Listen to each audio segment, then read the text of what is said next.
Hello, everyone, and welcome back to Tar Talk. I'm your host, Eric, and this is also your host, Devin. Yes. And we're back for episode 2. Devin, we got almost 55 views last time. I think we're actually at 53 right now. Oh, yeah? Specific. Mm-hmm. Rolling in the views. Yes. Which, I think we also got like 2 comments. yes, 2 comments. Which is 2 more comments than I've ever had. Yeah. Yeah. I mean, I haven't, starting out, I haven't seen that many views, but... Yeah, well...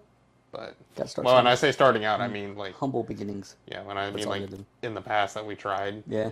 I think the most we got in the past when we tried other things, which I'm not going to say what those are because those didn't turn out the best. Wait, I do want to talk about one, though. AI shut it down because it claimed that I was AI. Yeah, that is true.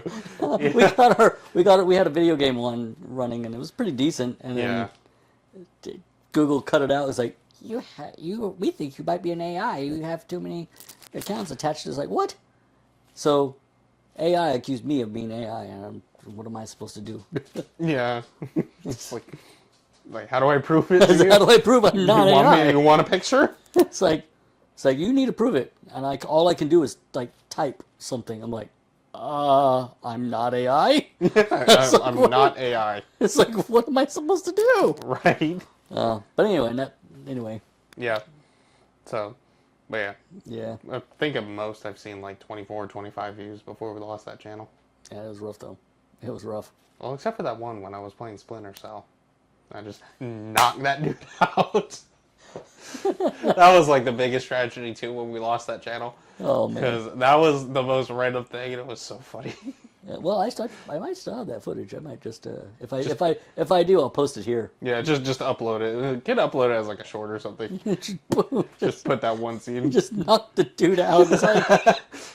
I went into a room I didn't have to go in. It wasn't part of because it was like the first. Yeah, it was during the training. Yeah. We were just doing the tutorial. Yeah, but I had. Well, actually, I played it once, but it was years ago, and I didn't really get past the first actual mission, so it just didn't really wasn't familiar with it. So I walk into a room where I didn't have to go because it wasn't part of the mission, but it was a guy like I had to sneak past or whatever. So once I snuck past him, it was like, okay, cool, you're done with this part. Go to the next part. But I followed him into the room thinking I had to go there, and I'm like, oh, there he is. So I sneak up on him, kind of to his side, and just BAM! Just knocked him cold. It's like, well, it's like that's one way to do it. It was a good time. So, and it was in the break room. I looked around. I was like, wait a minute, this is the break room, man. Yeah, it was like he was looking at a vending machine or something. He's trying to get a donut, and he just knocked him out. Would that be considered a war crime? I don't know. I mean, first of all, that dude's like what, CIA? Yeah. It wouldn't even be documented. NSA. It was close enough. Same difference, but I didn't realize NSA had a military operation or something like that. What? I thought they were just surveillance. No. They have stuff, but here's the deal. The NSA is only allowed to be doing stuff overseas, whereas CIA can do stuff here, too. It's all super secret school stuff. I don't think I've ever worked with the NSA, though. I'm staring at our agent who's currently monitoring us. Wow. I know you're there, Frank. Yeah, Frank. He's like, well, obviously you don't, because my name's Bob. It's clearly Robert. I'm gonna get a text later, like, dude, my name is Jeff. Get it right. It's like, my name is Jeffrey Langenstep. Jeffrey Steenep. Steenep. It's like, what? It's like, that reversal is working real hard, buddy.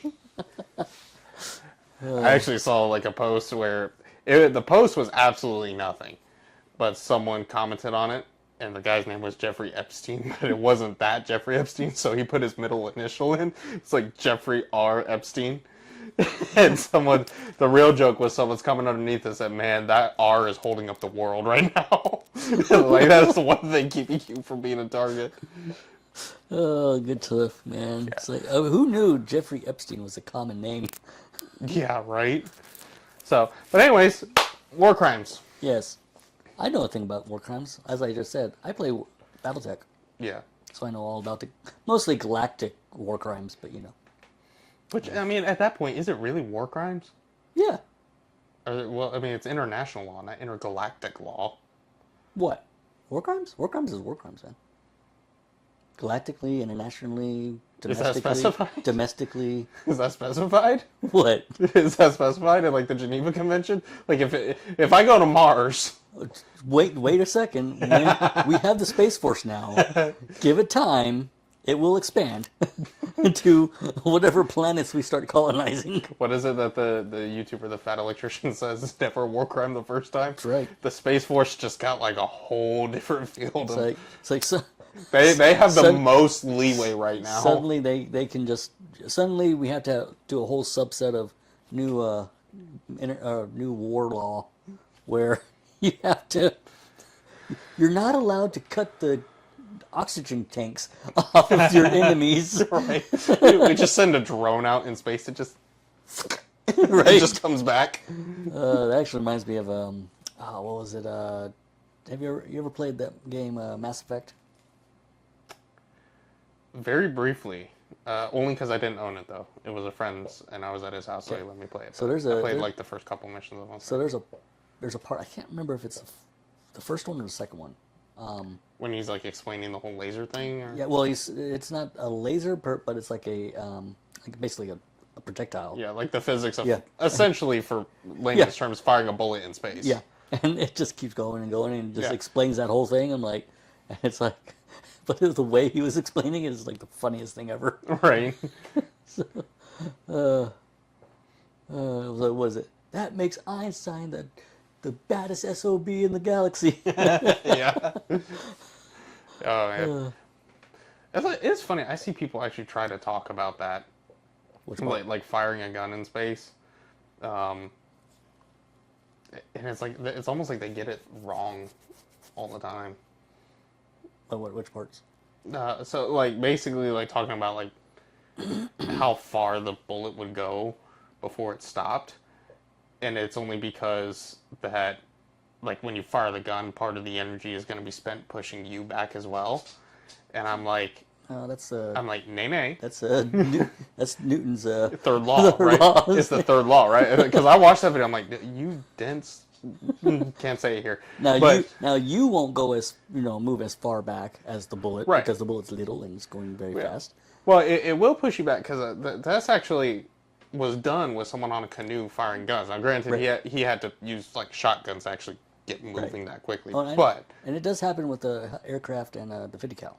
Right, but it's like yes, it would push you back, but like we were talking about Newton's third law, for every action there's an equal and opposite reaction. So if something's propelling it this way, it means it's going to push you that way. Yeah. Now, granted, if it's a pistol, it's not going to be very far, but if you have and the thing is, the one thing, even though it's going to push you back, it's not going to push you back in the equal right, because that's a lot more. Because you are bigger, you have more gear on you. There's more weight and more mass to move, right? Yeah, so of course that's not going to happen. But the speedy thing, the speedy little thing, it's is still going to going go to happen. very, very far for a very, very long time. well, that was the thing. It's like, it would travel so and so whatever before it stopped. I'm like, only if there's like a planet or a meteor or something there, right? Eventually, if it gets near something that has gravity, it'll pull it in or slow it down, or what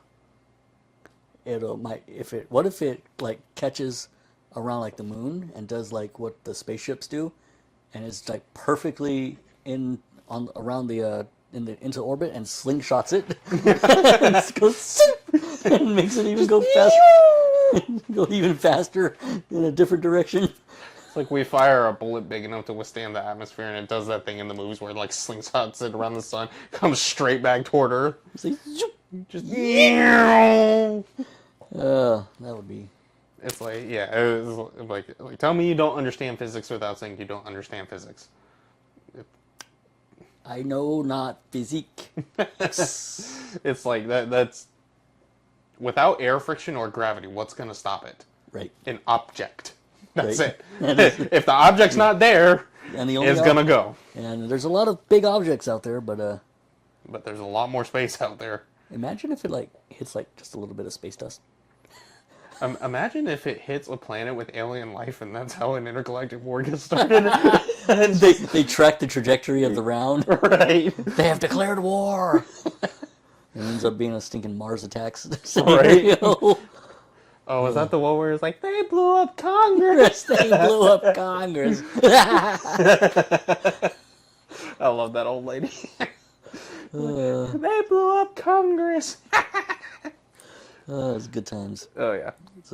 But yeah, that who knew that was what started the entire galactic war. that was the beginning of BattleTech. What led to all these advancements and stuff, because some sucker was like, I wonder what would happen if we fired a gun in space. It's like, well, let's go to the International Space Station and find out.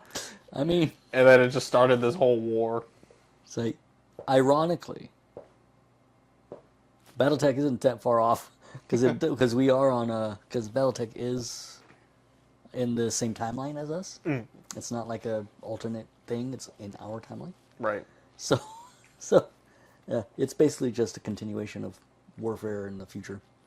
So, but yeah, their whole point was they wanted to make so I'm about to get real nerdy in here.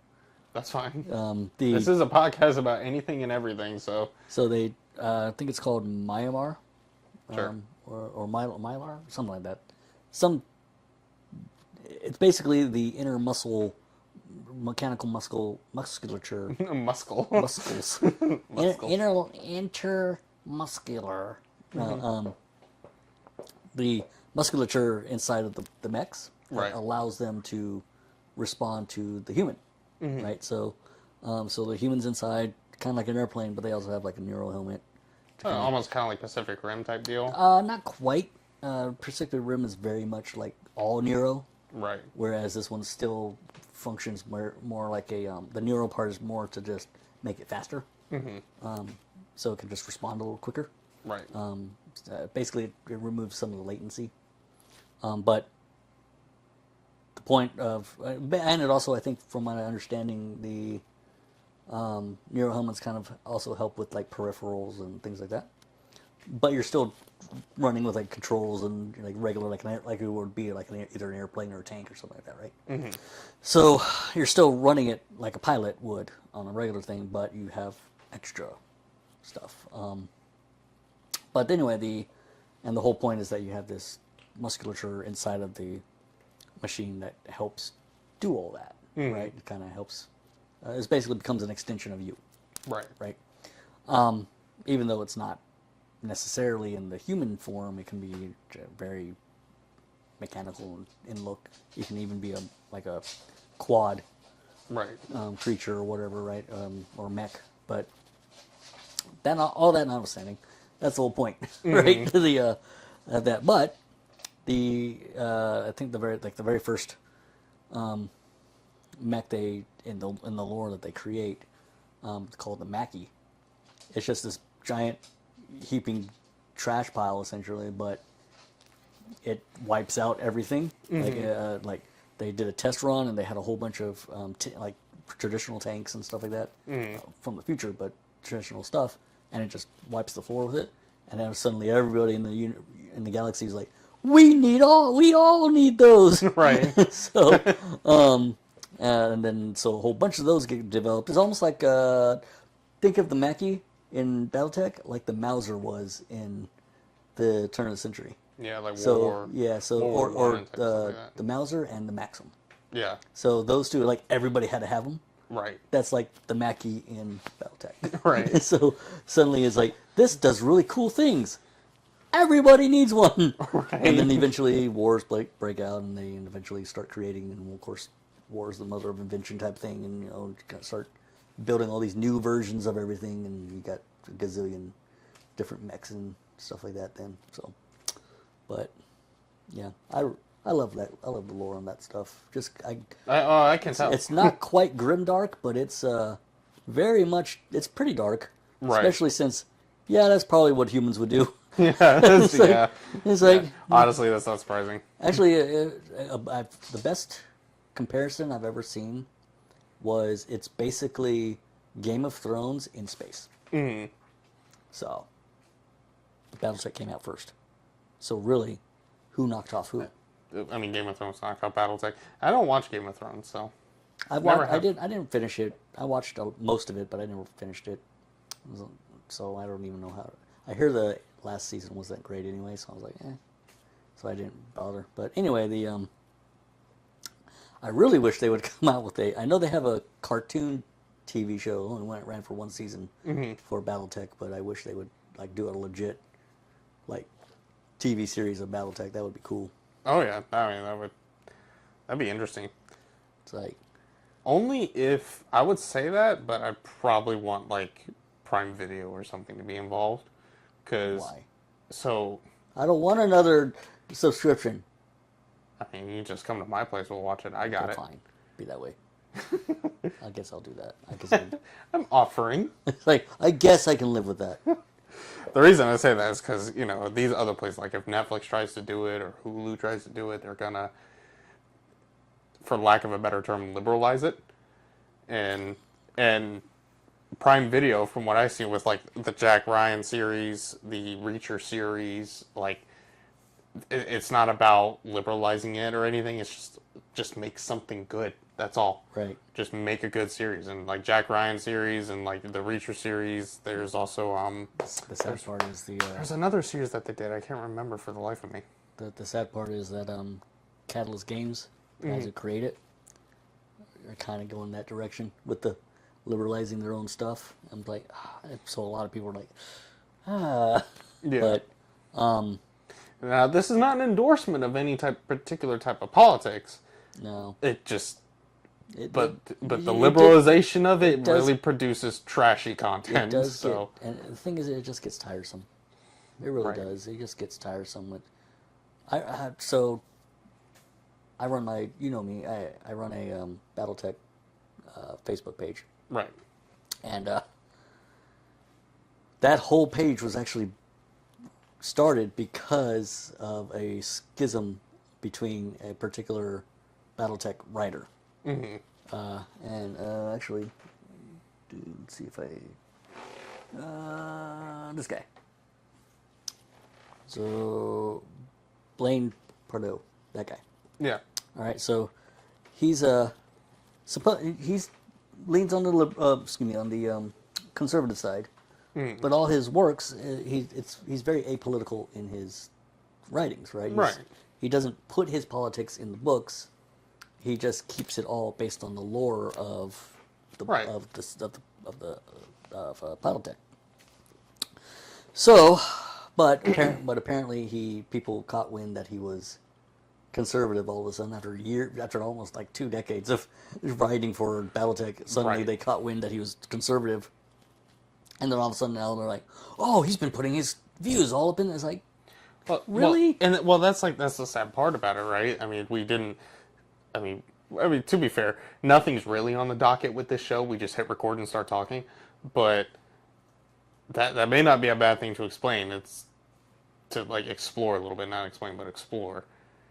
Like, again, like I mean, the more we talk and the more we do the show, you'll probably get an idea of where Devin and I lean in terms of politics. But like, it's irrelevant because we're just trying to just talk. Like, we're just trying to make good content, right? Like, that's all it is.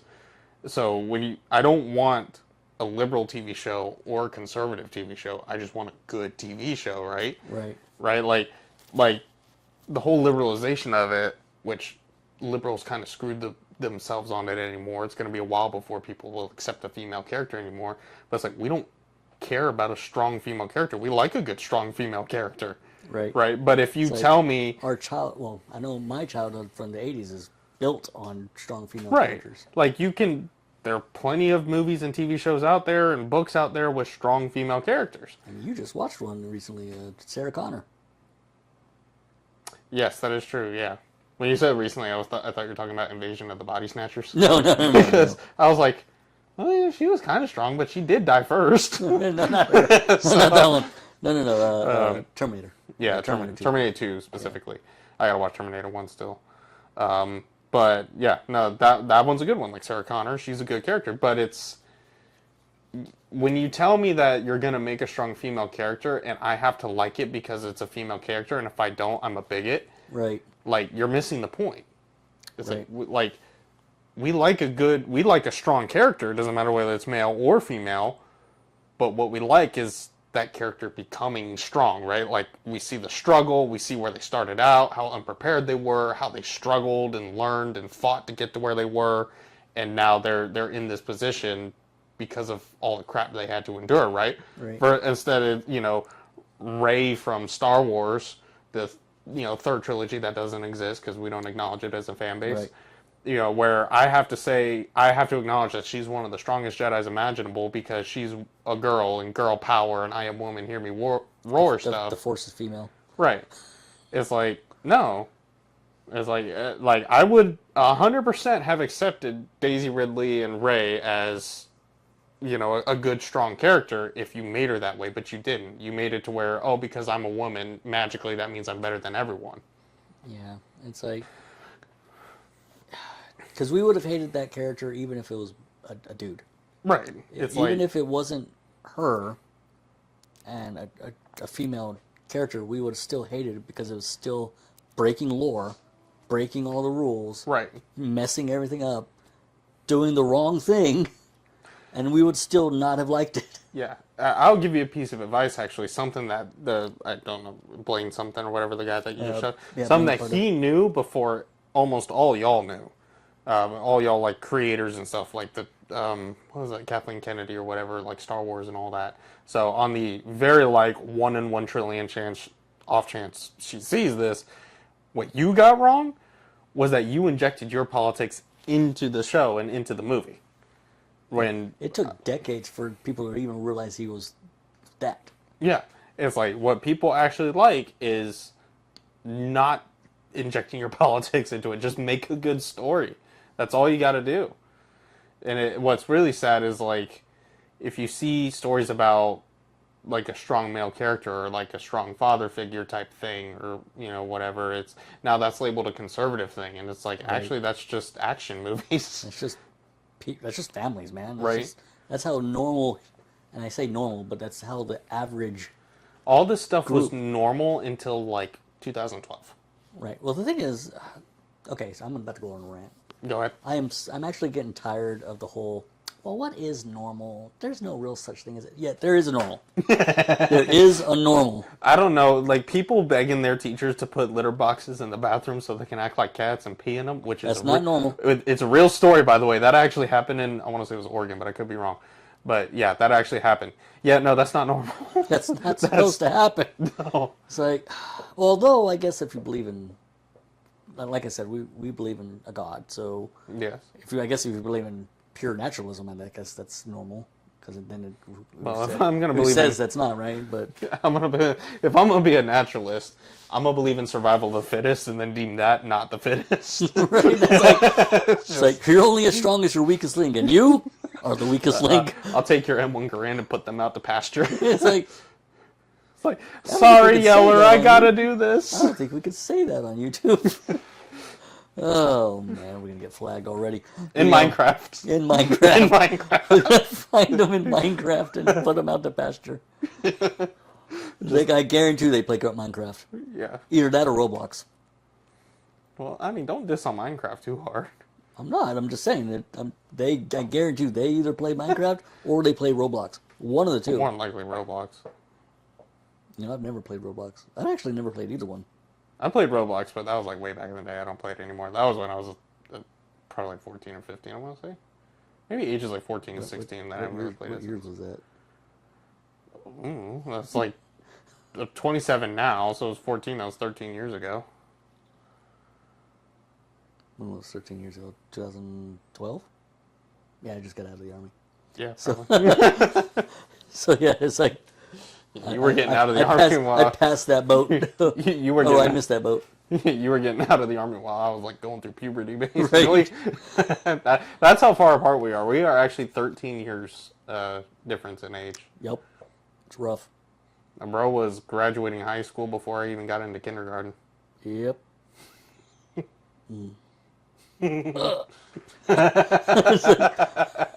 Start having a heart attack right here, just like, ah! So, but no, but yeah, it's just It's like, just make it good. a lot of stuff, man. I wish, it's like people forgot how to just make good stories. Right. They Well, everything's got to have a meaning now. Everything's got to have a meaning. It's got to point to an agenda. And it's like, I mean, there's times and places for that type of stuff, but sometimes I just had a crap day at work, and I just want to see a good old-fashioned story of America gets attacked, America fights back, and America destroys the enemy. Like, just good old classic action film where we go to war and win. Good old Red Dawn. Which one, the remake or? The remake does not exist. What, the one with Josh Peck? You don't like that? And Chris Hemsworth? Oh yeah, I forgot Chris Hemsworth was in that movie. It's like, I think Chris Hemsworth is trying to forget Chris Hemsworth was in it. I saw that movie when it came out in theater. Never again. So I don't remember much. I just remember coming out of the theater thinking, they really messed that up. Now, real question. The remake of Red Dawn or the movie Civil War, which is worse? Oh, Civil War, 100%. I figured. Say, I will watch the remake of Red Dawn 1,000,000 times before I watch Civil War again. Fun fact about the movie Civil War, that was the first time I fell asleep in a movie theater. Ever. Even for some really like crappy, boring movies I've gone to sit through because my family wanted to watch them or something, I never fell asleep. That movie was so stupid and nauseating. I was like, I honestly drifted and woke up to the sniper scene, just the sound of the gunshot. I was like, oh, we progressed. Okay. It was like, I was hoping I woke up to the credits. It's like my rage kept me awake. No, that was the horrible movie. It's okay. So that movie was so bad for me that when the director made another movie that apparently is really good, it was like called Warfare or something like that. I didn't want to even touch it because didn't like that first one. So, and I don't know if it was the first movie he ever made, but the one prior to it, the Civil War was, I hated it so much. I was like, you know what? Oh, it's that guy? Never mind. I'm not going to touch that movie. Right. So, but then I hear it's pretty good, so maybe I'll see it later at some point. But we could do a review of it. Yeah, maybe. However many months or years or whatever, too late. But yeah, well, I can't give it too much. I mean, I'm not technically not a combat vet, so, but I can always. Well, you trained as one. Well, yeah. Because you trained with the purpose of going, and then the Army just said no. Yeah, well, I mean, the closest thing I did to combat was the stuff I did in Korea. Right. So, and that was the closest I got. So, I was actually talking about that today with someone. Because I don't even know how we got on the conversation. It's probably similar to the way we get on conversations on this show, just talking and then take a rabbit trail. But I was telling him that story, and I was like, I'm pretty sure, because I remember you telling me, was it the first sergeant or whoever came up to you and said, like, hey, he fired a missile into the Sea of Japan. We fired one into the Sea of Japan in response. If he fires another one, we're going to war. Yeah. And I'm like, my buddy was sitting there. He's like, promise, fire another one. Do it. Yeah, all of us were like, dude, I swear, my chief and all of them, they were like arguing who was going to fire the first shot. They were arguing. They're like, the gunner's like, or not, I was a gunner, but my driver was like, no, I want to do it. As the chief, no, hey, look, if we do it, I'm going to do it. And I'm like, I'm the gunner. I'm going to do it. It's like, no. Everyone wants that honor. Dude, they do. They want to fire that first shot. But I told him you were like I signed up to kill terrorists, but I'll settle for killing commies. Like, I'll do it. I'll kill commies. You know what? Let's not even wait for the other one. Let's just do it now. Let's go. It's like let's kill commies for mommy. No, it's like no, but you take a head and mount it on the wall. It's like, so what is that? It's commie. It's my first commie kill. It's like I went hunting and I got that 13-pointer right there. Yeah, but it was funny. It was just the funniest part was the day after. Obviously, he never did anything. He never shot another shot. It turns out, But- I mean, I guess it's a a broken clock is right twice a day type thing. I guess. It's like, I mean, he got one thing right that day. Yeah. Because if he had fired that other one, there would be no more North Yeah, Korea. exactly. But anyway, but the next day, after all that blew over, we got back to the Union and all that.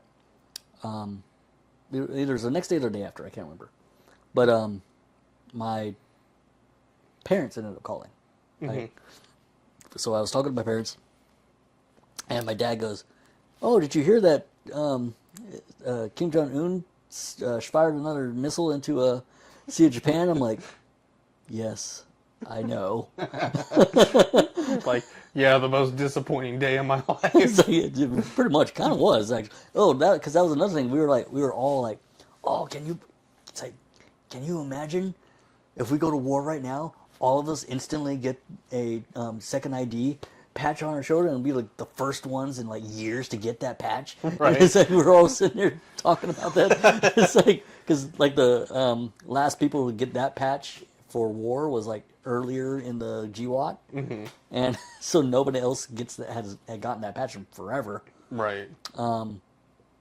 So we were all like, "Oh man, that would be a second Korean War, man." It's a Korean War 2.0, even though technically it had never ended. But we would have called it 2.0 because Right. it's the real deal. But yeah, we were all kinds of. It was a surreal time. It was like Y'all were ready. because the thing is, when we went on that alert, we thought it was a training. We thought it was just another training because we had been doing an alert like almost every other day, right? So we're so used to doing alerts, and now the one that we went on this time was a little weird because it was at a different time. It was just it was super random. Right. But we were like, really, you're going to do another alert like this? Come on. So we all were doing it under the impression that was training again, right? And so when it turns out it wasn't, it was like the real thing, we're like, oh. No, it wasn't. Oh, it was. Oh? It's like, don't make promises you can't keep. You're right. It's like, you gotta swear to me, Chief. You gotta swear to me. It's like, swear to me! No, And then he stands down. You're like, man, pretty much. I was like, you coward. It's like, why don't you show us some balls, man? It's like, is your sister holding them? It's like, you could at least die like a man. It's like, if it was your sister, she would have fired another shot. 'Cause she is crazy. That woman is. Woo! The way that he takes it, it's like, just executes his sister. No, no. I have a feeling his sister would be the one executing him. Because she is ruthless. But yeah, you've seen Avatar: The Last Airbender? The animated series? Yeah. Okay, yeah. Yeah, Because so- there's that one, there's the very disappointing movie, and then Netflix also made a series on it. Yeah, I didn't see it. I only saw the disappointing movie. I never even saw the Netflix one. But Yeah. The Netflix one? You didn't see the animated one? No, I saw the Netflix. That was from back in the, was it Nickelodeon? Yes. Yeah, so So there's Nickelodeon, there's Netflix, and then M. Night Shyamalan, I think it was. yeah, so I didn't see the Netflix one. Okay. So I anyway, thought you said you only saw the Netflix one. No, I was like, did not, bro, it was did not see that one. I was like, we need to fix that. No, I've seen I haven't watched I've seen the that Netflix one, and one either. I've seen that one, and I've seen Legend of Korra. But the whole Fire Nation of the daughter of the Oh, Fire Lord. yeah.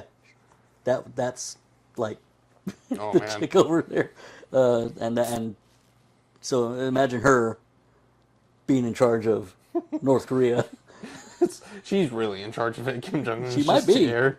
I don't know, because he's got right now. It looks like he's. I was watching some things earlier. It looks like he actually might be grooming his daughter to be the next successor. So I think he's preparing his daughter to be. Well, you better take out Auntie first. Well, Honestly, it's like, ambush so her here's in the thing. night. It's the weirdest thing because in communism, you're not supposed to have a family thing, right? Right. Well, in communism, it's not. I mean, even like the ruler isn't really a ruler. He's just kind of like the leader, but it's Right. not. It's about the party, the advancement Right. of the party and the ideology, Right. which is supposed to supersede you. Although the one thing they all have in common is they were always extremely afraid to die because they always thought they had more work to do. Right. Joseph Stalin went out that way. Was it Vladimir Lenin went out that way? Right. I'm sure probably Xi Jinping's predecessors and Oh yeah. Un's predecessors also went out the same way. Well, we had Mao that ended up being like the worst of all of it. But Yeah. because Mao, he was basically the Stalin version or the Chinese version of Stalin. Mm-hmm. So he kind of had a very similar thing where he kind of rose in power from the earlier communist groups in China, and then he rose out of that, and then became he created the communist or the Chinese Communist Revolution, all this stuff, right? And he's the one who basically the rate China is now, more or less, is because of him. Right. Other than, in order for them to survive, they actually had to apply some capitalistic things. Otherwise, they would have gone the way of the USSR. Right. So they had to be like, capitalism isn't okay for this. Right. So they did that to do it. But anyway, but over in Korea or North Korea, it's like royalty, which Right. is really weird for Yeah, that's communism. not It's like, supposed to be a it's like thing. the only place that does that. And so when the first, I can't remember the dude's the first original guy. It's like, was it Not- Kim Jong Un or something like that? I Something- feel like it wasn't that far from. Yeah, it wasn't. Un. So he had Kim Jong Un and Kim Jong Il Yeah. was his father, and whoever the father was before that, I can't remember his. I want to say actual, it's soon, it but could've been. don't quote me on that. It could be close. I'll believe you. 'Cause I don't remember right now. But as a placeholder, we'll say The that for now. placeholder, that's what it is. Kim Jong something. But hey, look, Kim Jong, who gives a crap? right? So that guy. Anyway, he so when he was about to die, everybody, the entire Communist Party was just like, is it going to be his son, or are we going to find a whole new person, or what's going to happen? And then Kim Jong Il showed up or takes over, and no one really questioned it. Right. And then it's just been going on that way the whole time. So, which really annoys me, having been to Korea now, coming full circle with the Red Dawn 2, the second Red Dawn, or the remake of Red Dawn.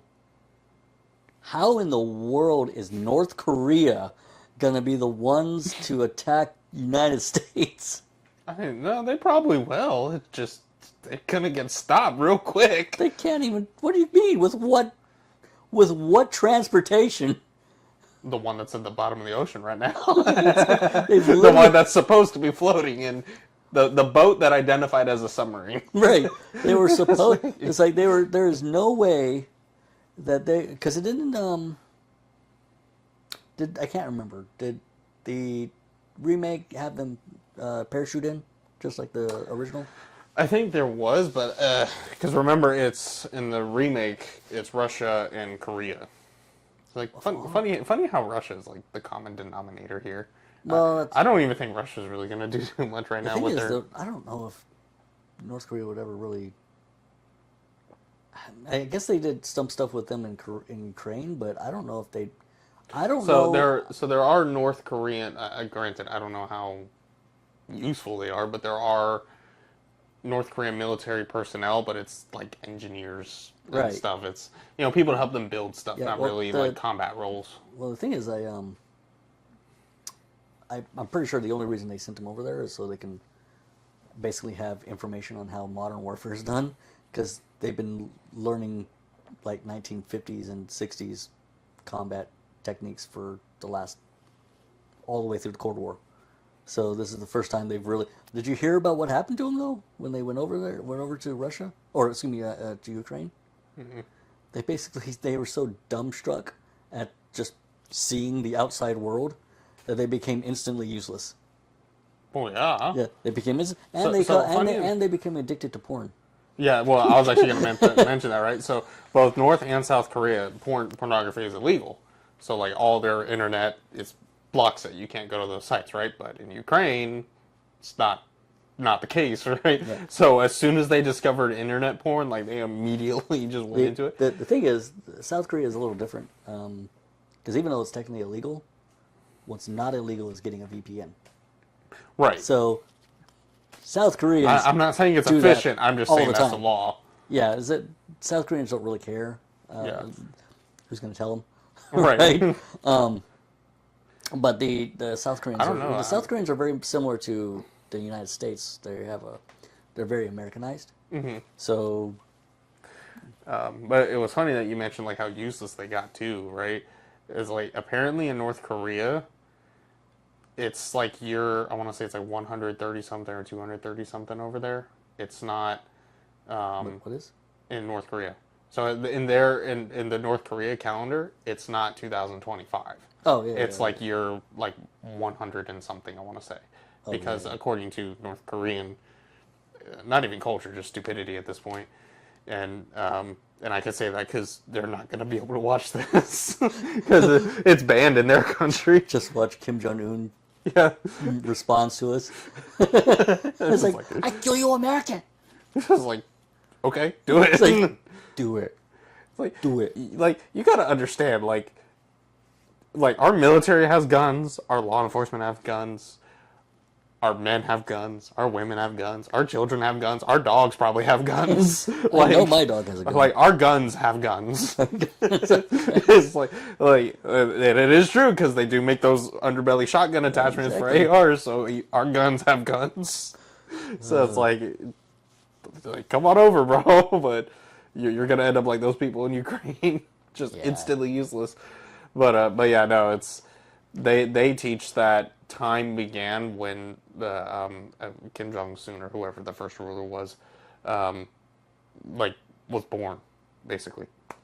And so they're only in I think they're still in the 100s for their years in their calendar. I didn't know that part. Yeah, well, it's like a very tight knit thing. That was there was a lady who she escaped North Korea. What are you looking for? A book. Very specific book. Well, we're probably gonna be here a while.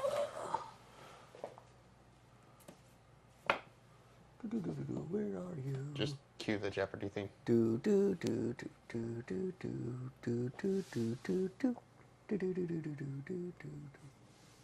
Where did it go? Well. Oh. It went back to North Korea. Here. What is this? These are the documents I had to read before I went to Korea. Oh yeah. So that gives you they're a whole bunch of information on North Korea and all that stuff, like their culture and what they believe and all that stuff. Mm-hmm. So it's basically death by PowerPoint put into a binder. So. Oh yeah, I was right. Kim Il Sung. So I was kind of right. It's not Kim Jong Sung. Kim Il Sung. Kim Il Sung. Yeah. Cool. And then there's Kim Jong Il, and then Kim Jong Un. Mm-hmm. So interesting.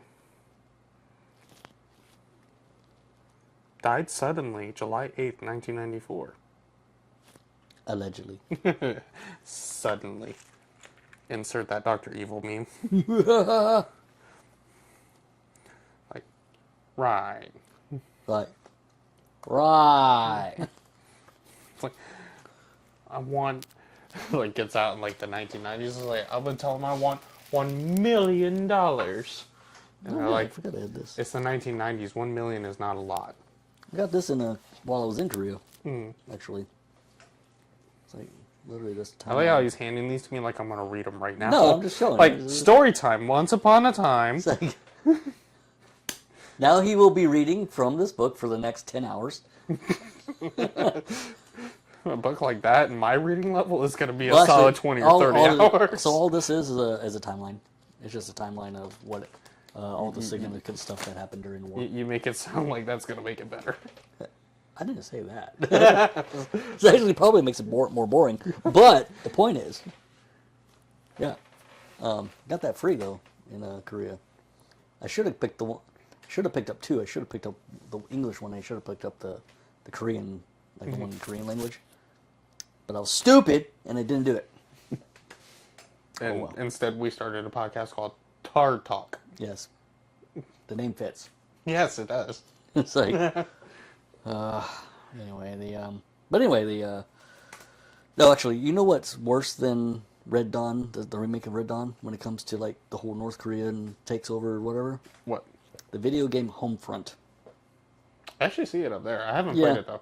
I think I saw a little bit of gameplay of it, and that's what turned me off of it. Yeah, so it's literally just North Korea becomes a superpower somehow. It's like Somehow. It's like how? We don't know. Like, well, I think in the beginning they explain it, but the explanation is such a BS explanation. Right. You're like, that would not make North Korea a superpower. Like, You are underestimating how horribly backwards that country is right now. There is no way that they're going to end up not only becoming a superpower, but also have like a massive leap in technology that quickly to where they can now just take over. And here's another thing. Most people don't realize that North Korean interests have nothing to do with us. They talk a lot of crap about us because of what we did in the Korean War. right. But their whole motivation, as was with South Korea, is to reunify Korea. Mm-hmm. It's just they have differing ideas on how that should happen. Mm-hmm. It's like, we want to do it the capitalistic, democratic way down in South Korea. North Koreans, we want to reunify under communism. So there's no common ground there. Right. So they're like so far apart on how that should happen that you can't. But they both want to reunite. Mm-hmm.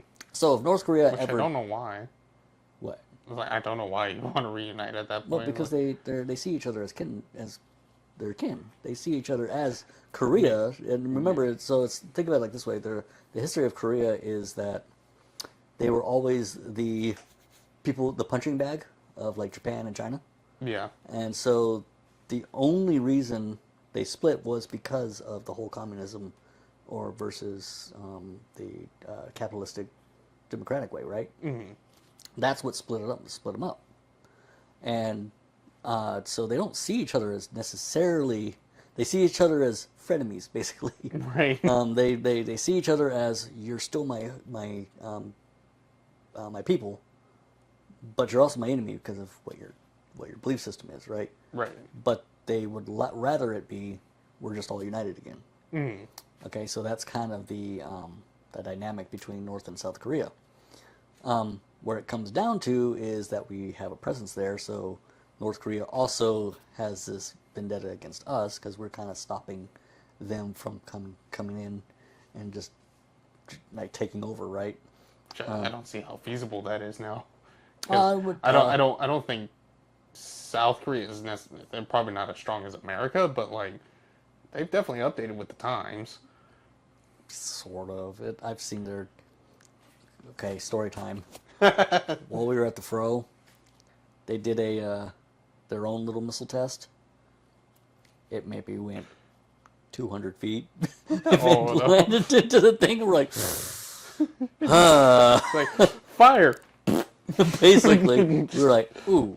So, and they don't nearly have as strong of like tanks or anything like that. Actually, I think the North Koreans might actually have better tanks than South Korea, just because the only reason South Korea has good tanks is because we have good tanks. Mm-hmm. But I don't even know what the main battle tank for the Korean army is. Do they use our M1s? I don't think so. I don't know. I don't remember. Anyway, I'll tell them to update with the times. but the North Koreans use they're all hand-me-downs, but they're from Russia. There's a Okay. Russian T-72s, I think. But those are still pretty good tanks, even if they're still outdated by modern day standards. But as far as like a tank goes, they can do a lot of damage for just going through, and they can get pretty far before they get stopped, right? Right. So I would say the only true reason North Korea would South Korea would win a war is because of us still. I don't think they quite have the military prowess to. I think they rely too heavily on us. So they like, oh well, they're here. We don't have to. Whereas North Korea is like, all we want to do is war. Right. So that's all they focus their whole thing is on war. They can't feed their soldiers, but that's neither here nor there. So we would beat them with a sandwich. Then, yeah, exactly. South Korea would definitely win because they would go to kill. It's like, hold on, if you don't kill me, I'll give you a honey bun. Right. And it's like, I've only heard of those in legend. It's right. like, well, it's definitely more than a legend, buddy. It's like, would you like some bingsu? They're like, a what? It's like, oh, at this point, it's like, look, dude, like, we'll give you lettuce. Like, you can just eat a head of cabbage if you want. Right. Like, okay! It's like, oh, you have cabbage? I'll take the cabbage. Apparently, in North Korea, there was a cookbook, I guess that was approved by the government, of course, because it's communism. But there was a cookbook on different ways you can cook and eat grass. I mean, Because it's it's like pretty much the only thing you have to eat over there yeah. anymore. Because Yeah. all the food goes to the dictator. Right. Well, yeah, I can tell. Yeah. It's like that's obvious. Yeah. Like all him and his generals are pretty pump. Yeah. It's like, come on, man. But that's usually how it goes with communism. Oh, yeah. It's like the dictator gets all the stuff, and the people get nothing. Everyone's equally miserable, except for the dictator. But yeah, I need to play that game again. I need to play Homefront. I wonder how it would be, because I haven't played it since I went to Korea. Right. So I kind of wonder how it would be to play it again, knowing now, like, firsthand experience of being over in South Korea and actually being on the DMZ and seeing, like, into North Korea and all that stuff. It kind of makes me wonder. Because I'll tell you right now, looking over into North Korea is very desolate. Yeah. It's desolate. It's like on our side, there's like a whole bunch of there's like all the tourism.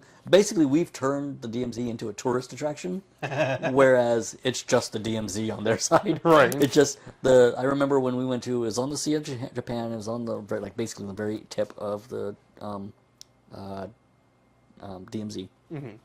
So and there's like this outlook area where you can go see over into the ocean and you can see over into North Korea. Mm-hmm. So you have the fence that divides the country, the two countries. You see the fence, and then you look over, and all it is this giant white sign, like not even a sign technically. It's just a words embedded into the hill. Mm-hmm. It says North Korea in Korean, just North Korea. We're like, it's like, dude, they're making money over here. You guys are just. So it's funny that you mentioned that because I saw this on it was a Neil deGrasse Tyson talking about it, right? Okay. And he said there were two countries where you can actually see their borders from space. Mm-hmm. The first one is Israel, because Israel irrigates. They're in the Middle East, and it's pretty much a desert country, but they irrigate so they can grow stuff, and the rest of the countries don't. So it's desolate. So you can actually see Israel's borders from space. The second one is the border between North and South Korea. Yep. Because South Korea being a capitalist country, they have a lot of, they can afford to light up their streets and everything, so there's a lot of light pollution, and then North Korea doesn't, so it's completely dark over there, so you can actually see that border from space, but more particularly at night. Oh, yeah. I've seen that. I've seen those pictures where it's like, here's North Korea, here's South Korea. It's the difference between capitalism and communism. Right. And the only place that has really any lights in North Korea is the capital. Exactly. It's that one dot where the dictator lives. Right. It's like we don't really need a lot of intel to know where you're at, because if the light's on, we'll know. Yeah, it's like, hey, there were times when I had those coordinates to that city in my panel, ready to just light it up. You're like, just one button. I'd be disobeying orders, but one button. All I gotta do is push one button. Like, Sarge, please, one button. Like, to be fair, when I received it, that means it's time to do it. It's like, It's not like I always have it in my panel. No, you always had it in your panel. In my heart, I did. You are fantasizing. It's like, imagine if I made on It's like a laptop. You like slam it shut. The sergeant's like, "What were you doing, Morse?" You're like, "Watching porn." right? It's like watching pornography. It's like on that panel, That MS DOS panel. right? It was like Atari porn. No, What was that one game? Sam something or whatever. which one? That one. It's that old video game. The character's name is Sam. Serious Sam? Maybe like the spacesuit. Everyone thought she was a man at first until Oh, Metroid? Metroid. That one. And you're talking about Samus? Sure. I don't Oh know. my word. Was it Metroid that like you beat it on the hardest level and it reveals who she is, and You then don't have to beat it on the hardest level that you just. well, no, beat it. well, no, but if you beat it on the hardest level, she appears in a bikini rather than I don't rather know if than. that's true, but I saw the footage of it, and that was apparently the thing. But it's like you saw footage in 30 years after. Well, I wasn't alive at that time. So I'm just saying I can't remember if because there was a lot of things like that back in the day, like when Laura Croft came out, I was like, oh, if you do this happens, right? With her, being in a bikini or whatever, right? Or naked or whatever, and then it turns out it's not true, or then later it's still an urban legend, and so someone does it in the modern age, and then oh, see, it's true. It's like, no, some dude in 2010 did it. Right. You know what I mean? But yeah, but the thing is, Well, I was gonna say is like you just beat it on that console, right? Yeah, you're like I just beat Metroid. Right. So Wait, hardest difficulty, nice. yeah, nice. No, but the panel is like, because it looks like Nemesis. It looks like old. Right. It's just text and lines. It's not as cool as in the video games. Like the very few video games that even show MLRS, the panel is nowhere near what it actually looks like. Right. Like it looks way cooler in the video games than it does in real life. Like in real life, it's actually pretty boring. Right. It's just the fact of you know what you're doing. It's Yeah. it's like oh cool. But the no, but no. What I was gonna say was technically I can create my own fire missions inside there. I can just hand jam it, right? Sometimes I wonder, so maybe I should have just like hand jammed, like memorize the coordinates in it and just hand jam it all in the information inside the thing, and then just have it on. You just have it loaded up, and then you forget about it and then tell the clumsiest person in your unit to just climb in real quick. Hey, Oops. well, unfortunately, a lot of things have to happen to make it actually go off, but Right. so it's not just a matter of an oops.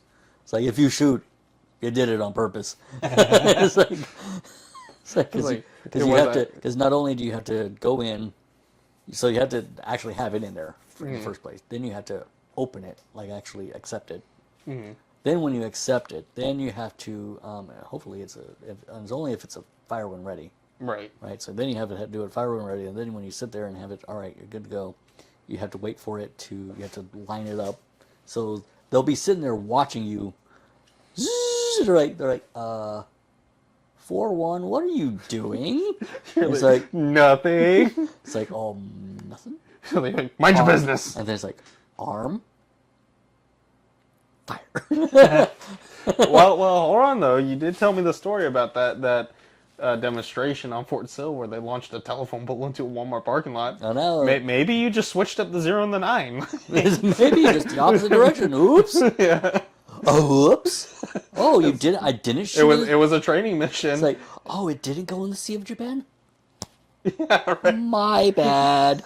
It's like it's like that's how it looks like an accident, right? It's like it may not be explosive, but that lands in Kim Jong Un's front lawn, just it's like thump. Right. Ooh, from America with love. It's like hello. I can make a big order for the pickup, please. No, so just send it over. Oh man, that would be hilarious. They should do that. Just psychological warfare. Right? Just Like, if I wanted you dead, you would be. Right. That's what it says on the thing. He's just staring at it like, if I wanted you dead, you'd be dead right now. What's that scene from like Kung Fu Panda 2? It's like, the only reason you are still alive is because I find your stupidity mildly amusing.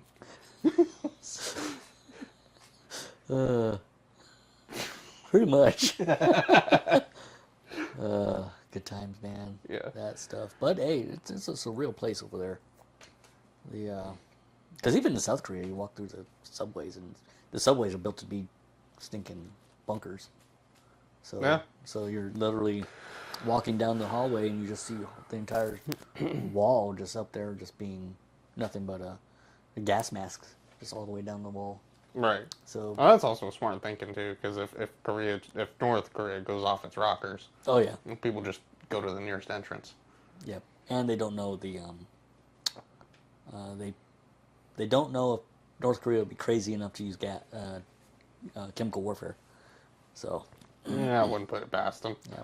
But then you even have But then again, I don't trust anybody. So then you also have their what do they call it, like the vending machines, right? Mhm. And you have like your Coke products over here, your like chips and snacks over here, and then in the middle you have like survival kit, like survival gear. That's all. It's like first aid and all that stuff is in the middle Right. one. You're like, oh, that's interesting. It's like, honestly, like, so someone gets injured. Let's say it's not even wartime, right? It's just someone gets injured. It's like, there's a first aid kit in the vending machine. It's like, hold on, anyone got a nickel? Pretty sure it's a break glass in It's bulletproof glass. Oh man, Like, too many people stealing it for no reason. you hit the thing, it's like just breaks your hand. You're just like, oh, my hand. It's like, I'm a quarter short. It's like, it keeps rejecting this one. Keeps rejecting my one. It's like, hold on, like pulls the dollar bill out, does that thing, you scrape it on the side of it. Oh, I'm almost there, hold on. You're just like, or you're like, Right. please take it, please take it. It's just the little cord, like, Right. Although I will say this, the won the little dollars they have over there, they're called won. The 100 won bills. do they have a 102 bill? No. Actually, was it? No. It was, sorry, 1,000 won. Mm-hmm. The 1,000 won is basically $1. Right. So it's the dollar bills is 1,000 won. Every time I got them, they were always pristine. I've never seen one that was like crumply and disgusting like the ones we have here. I'm like, man, they really like their cash. Yeah. Or they never use it, one of the two. Or maybe they're just naturally, like, clean people. No. No? No. Oh, That's okay. definitely not the case. Like, again, I haven't been, but I heard, like, Japan is, like, one of the cleanest countries That's in the Japan. world. Korea is a totally different story. Korea is, so there are things that are clean, like certain areas, but when it's dirty, it's dirty. It's like, So it just sounds like here. yeah, kind of. Like, Like I we said, clean it up and it makes it Amer- dirty. they're very Americanized, so It's not always for the better. through osmosis, they've gained our habits. Right. It's like we prefer you not to. They have better malls there, though. But they still have malls there. Yeah. Malls are disappearing here. Oh yeah, oh man, malls are crazy cool over there. But they don't just have mall. It's not like just here where it's just shopping. They have a bunch of stuff in their malls. Like, Right. One of the malls I went through, they had a library, like a giant library in there. They Which, had, honestly, that's probably like what our malls need to do to kind of like get with the times. right. like- So and then like all of like going into their mall was like almost like a miniature city in itself. Right. So they would have. I remember one. They Remember Juan? like under the ground when you first get into the mall. Or not, technically, you weren't even in the mall yet. You were just on the underground section, right? And in there, they had like a replica of one of the fountains that you see in Rome. And it's like holy crap! It's like a 1-to-1 replica of the one you would see in Rome. You're like Vegas? No. Oh, That's America. it felt like well, one of their if you go to a Latte World Mall. Latte World Mall is basically. I like it. You're asking me like I know. No. I'm saying if you go to Latte World Mall, right? Because Latte, the company, is as if Disney and Walmart had an illegitimate child. That would be Latte, right? But anyway, It's like you say latte. Now I want coffee. yeah, it was Lotte. Lotte. Coffee's coffee. I'll take it. They probably make coffee. Because they make a lot of products. So you see Right. in most of your like food products and stuff, say Lotte on it. So, but anyway, they also have in the Lotte World Mall, which is also the tallest building in Seoul. It's also has a theme park, inside and outside of it. So it's got like a skating rink in there. It's got like that wasn't even my favorite mall over there. There was another mall that I actually like better, but that one in and of itself was pretty cool. So Like, yeah, malls in America need to get with the times on that. Because everything is still just shopping, and it's like nobody wants to go do it anymore. Right. I'm probably one of the few people that still like to go to a store to get something, and it's only because I'm impatient. yeah, It's like I'm kind of the same way. it's like if I can have it now, I want it now. Yeah. Why am I going to wait a week for it to get delivered to me when I can just take my lazy butt up and go get it and have it in an hour? right. You know? Yeah, it's like the only problem is a lot of the things that I like that I want, nobody ever has.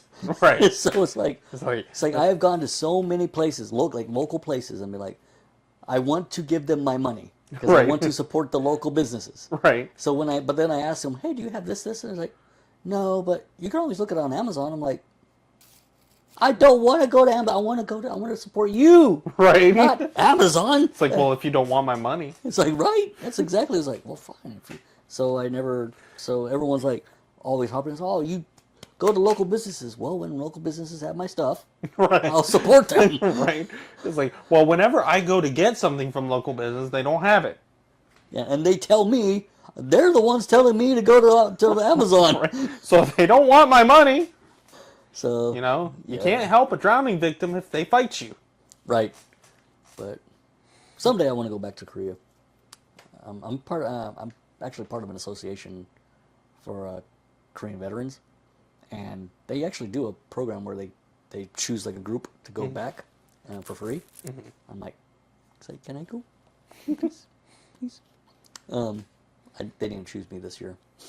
I'm so sorry. I am sorry. Yeah, thank you.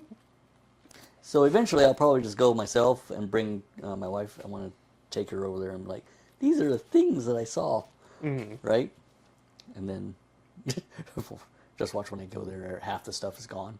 Right. It's like, man, That mall that you like just like halfway demolished already. right? It's just gone. You're like, how does that go out of business? right? It's like, I got like 4 of them here that are on their last legs but are still hobbling. Right. And the one with the theme park, goes out of business? It's like, do you like macaroons? Yes. So in Korea, I was in one of the malls, and there was a little spot that was selling macaroons. Right, that was all they did, smell macaroons. So I went over there and I was like, okay, cool. And I see their sign, and I can barely read. I can't read Hangul, right? So I'm looking there. I'm trying to figure out like how much it is, and I see that it says 6,000 won for macaroon. So I'm thinking, okay, so 6,000 won for a macaroon.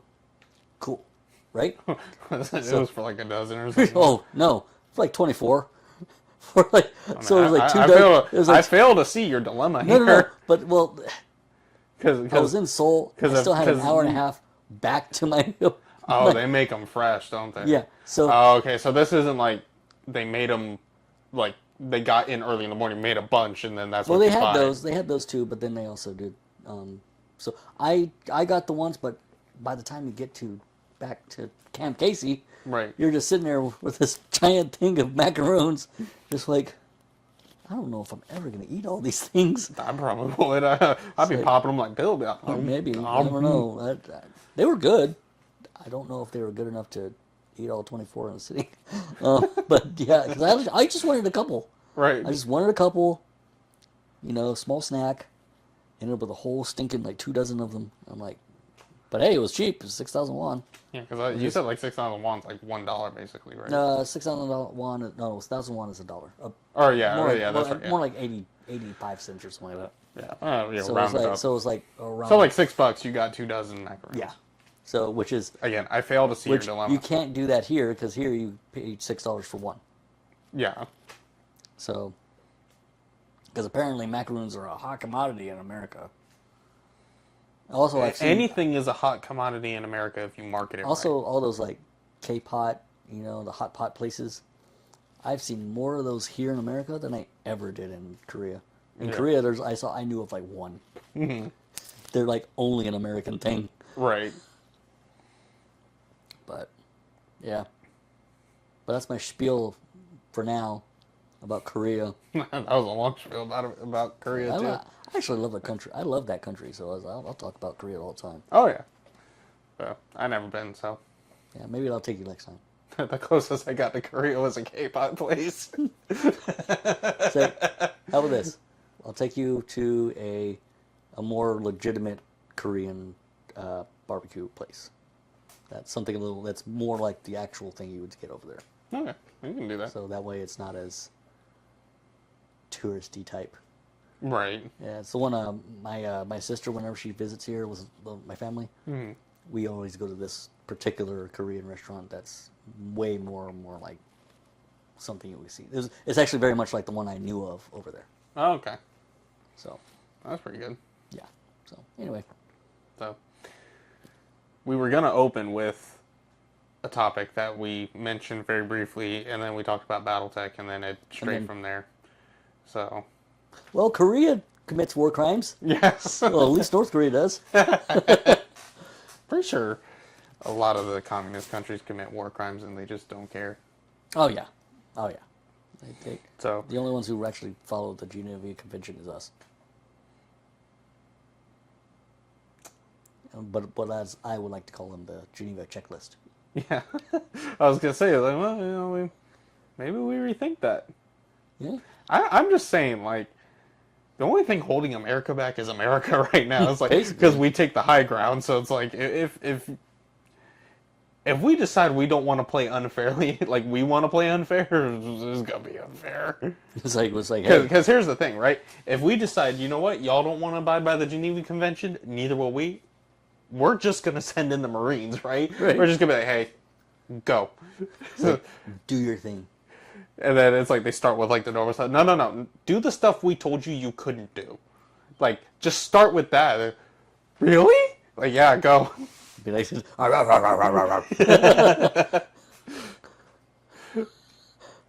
Honestly, I would pay to see that. That would be like the Civil War where there was like the Battle of Gettysburg or something with people watching it on picnics and stuff. No, that was the very first battle. Oh, the first battle, yeah. The very first battle that ever occurred. Yeah. Before they figured out what war actually was. Right. And they're like, oh, it's not as glorious as they thought it was. It's like, people are actually getting blown apart. Oh my goodness. It's like, we'll have a picnic the day that happens. The day it's like, all right, no more Geneva Convention. Hey, Marines, just, go be Marines. All right, devil dogs. Yeah. Go be your dog self. It's like, you remember how you earned your name. Exactly. We're like sitting there like eating sandwiches. And you're like, hey, I brought some macaroons. That's right. It only cost me 6,000 won. Right? Like, it only cost me $6. It's like, but yeah, no. So, war crimes. So, what we're going to talk about now is that whole situation with Pete Hegseth. So, now, I know that we were talking before we started recording, and you thought that this actually happened, we knew it happened as like September 2nd, but it broke out into the public like earlier this week. Right. Yeah, I didn't. It actually. So here's the thing: I don't watch the news. I figured if it's going to be important enough, I'm going to hear it eventually. Yeah. So like, it actually broke like a couple weeks ago, from the time of recording this, which whenever this airs, who knows how long ago from that point. But from the time of recording, it broke like 2 weeks or so prior, and it started with a kind of like an unnamed source who knew about the incident reporting to, I want to say it was like the Washington Times or the Washington Post or something like that. Sure. One of those. So many different news organizations, I can't keep track. Yeah, broke the story wide open, right? Saying that Pete Hegseth was in like the war room, and they for context, drug dealer or the drug organizations over in South America and stuff. They're terrorist organizations. This happened in Venezuela. Well, in international waters, but it was from Venezuela. And they knocked a narco boat out of the water. And there were 2 survivors from the first strike. And Pete Hegseth was reportedly on record for saying no survivors hit him again. I mean, that doesn't sound... Which is supposed... Right, and it's also worth mentioning that the boat was on fire, and the original story reported that they were knocked off the boat, they were in the water and clinging to a piece of driftwood. So they're not on their vessel. The vessel's... Yeah, I think the way they originally reported is the vessel was actually destroyed. And then they were clinging to a piece of driftwood after the vessel was completely destroyed.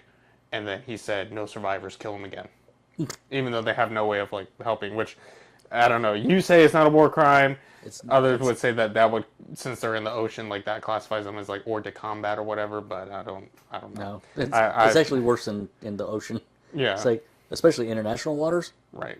It's like almost fair game, man. It's like it's like I don't know. War gets worse in the water, not better. Right. So I was like, I don't know too much about that. I just know that even under the current legal theory of what makes it a war crime that people are currently putting out, that not even that was a war crime, and here's why. Because first of all, Pete Hegseth wasn't even in the room. I forget the guy's name, but it was an admiral. There were multiple sources, and then so like this story broke, right? So back up a little bit. This story broke. The next day, like the New York Times and the New York Post, and I think the Washington, whichever one of the Times of the Washington or whatever, broke it. Their counterpart broke it. Like multiple different news organizations started reporting on it and started digging. And what they found was they talked to other people who were in the room when it happened. Multiple sources said Pete Hegseth wasn't even in the room. Multiple said it's like, no, the vessel wasn't destroyed, it just caught fire. Multiple sources said, no, they were trying to get back on the boat. They were trying to save their drugs, and they're more than likely their radios on the boat, so they were not out of combat. They were actually classified as in combat. And the second strike was ordered by an admiral, not Pete Hegseth. Yeah. So all that to say, so basically, to summarize it, an unnamed source says the Trump administration did a bad thing, and everybody runs with it. And everyone runs with it, even though multiple sources have come out. So full credit to some of the news organizations that weren't doing it right last time, this time are actually being honest. But apparently Trump does bad thing, gets reported by an unnamed source to news organization. News organization writes story. Nobody cares about the retractions or to shed light. We basically got Suckers and Losers 2.0. Yeah. Did you ever remember hearing about the drone strikes from Obama? Were you old enough to... I don't remember really anything about the Obama presidency. So there was a time when he actually he himself authorized during the war, authorized a drone strike on a funeral. Oh, yeah? Yeah. Killed a whole bunch of non-combatants, too. They killed that one guy. They had to be sure he was dead. It's like, his soul doesn't deserve to live. Kill his soul. Kill his soul. No, there was supposedly, either, I think, Taliban. Either Taliban or Al-Qaeda, I can't remember which one's, present at the funeral. So he was just like, bomb the funeral. Just, it's like, okay. But he was notorious for all that. Like, he did, more drone strikes than... Trump ever did. Right. And Trump was really trying to pull out of Afghanistan, and he was trying to do it smartly. It's like, clear out all your equipment, clear out all the personnel, slowly move back. It's a very slow process, right? Because we don't. Yeah, and then Joe Biden comes in and just just leave. Right. Forget the gear, forget the interpreters that were helping you, right? Forget all that. Just go. Right. It's like if you were an interpreter, you got 3 days to get to whatever point, and those who didn't make it were stuck. Yeah, that's like, which reminds me of the when they pulled out of Vietnam. Right. It was almost the exact same thing that happened there. They were just get out, and everyone was just freaking out and there was a panic trying to get out. And then of course, just like in Vietnam, the Afghan terrorists come sweeping in and just take it all over, and then just like in Vietnam, they, as soon as we got out, like a few months later, whoop, came right through and just took it all over. Right. And so it was all for nothing. So, right. So both times. But yeah, the back to war crime stuff, but it's just funny hearing people who've never even been in the military, people who've probably never even looked at the Geneva Convention, right? Mm-hmm. Are suddenly like a whole bunch of war crime experts. Right, they're scholars now. Oh, this is totally a war crime because they were not a threat. It's like, yeah, they were. Yeah. It's like, just because they're swimming in the water and they're not shooting at anyone, does not mean they're not a threat, because they're still part of the organization, that they can contact them. Hey, now they know things and things. Especially since the boat wasn't actually fully destroyed. Yeah, it was on fire. And they were trying, because I saw that part of the footage. Yeah, it just popped and was on fire. It was just catching the thing. And they were trying to go back to what they were doing. Yeah, they were. Which, like, I guess props for the balls on them. Like you get struck by God knows where, with God knows what, and your first immediate reaction is, yeah, well, let's just keep going. It's fine. Yeah, well, honestly, it's probably because they're more afraid of the cartels than they are of the. They don't want a Mexican necktie, okay? So, you know what that is, right? No. So, a Mexican necktie is where they basically cut your throat here, and pull your neck out through it. Oh, nice. And you literally have your neck as a necktie, or your tongue as a necktie. So yeah, that's a Mexican necktie. So they were afraid of that, Probably. or if you ever seen that movie Sicario, just getting shoved into the walls of just being dead in the wall somewhere. Right. Have you seen that movie? You've seen not. Sicario? Oh man, you gotta see Sicario. We gotta watch that one for you. How many movies have we said that about now? So, but that was one of those movies that, like that movie and Heat, are like good prime examples of like good firearm movies. Mm-hmm. So you gotta see that one. But yeah, it's like, but I'm thinking they were probably trying to get back on the boat just so they can start discarding the drugs. Supposedly, they were actually trying to get some of the drugs that had fallen into the ocean. They were trying to get them back on. Or it could have. Yeah. Because it was in international waters. Because that's millions and millions of dollars probably right there. Oh, definitely. That they were about, and if they're the ones that they were like, or they were suiciding themselves. Maybe. They were like, we are about to lose all this stuff. It's better to die. It's better to die than to deal with the stinking cartels. Right. So they might have been like, kill us, please. Yeah, just let it happen. Just let it happen. Actually, the more I think about it, that might actually have been what they were doing.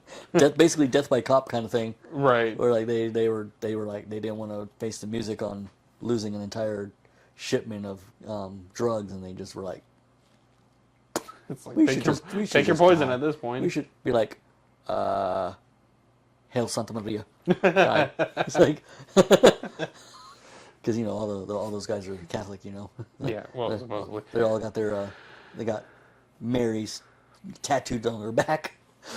Yeah, it was actually funny. I was listening to the Ben Shapiro show today, and he had on a Catholic who was talking about the Immaculate Conception. Okay. But it wasn't, like, he said that, like, Christians like me, I guess like you and me, I would assume it's probably a dig at Protestants. Mm-hmm. But he was talking about the Immaculate Conception of Mary, not of Jesus and Mary, of Mary, right. And how she was preserved from original sin and was sinless, and that's how she gave birth to Jesus, and who was also sinless. So like that doesn't add up, dude. Well, none of that's in the Bible. It's all. Well, exactly, right? But he's talking in a tone like, clearly you don't know this, so I'm gonna educate you. And I'm like, dude, okay, where? Like, you've been flapping your lips a lot. Why don't you flap the leather of the Bible real quick and point to where it is? So I've been seeing a lot of. Okay, before I say any of this, I'll tell you right now. I do believe Catholics are Christian. Right. Yes. In spite of Catholicism.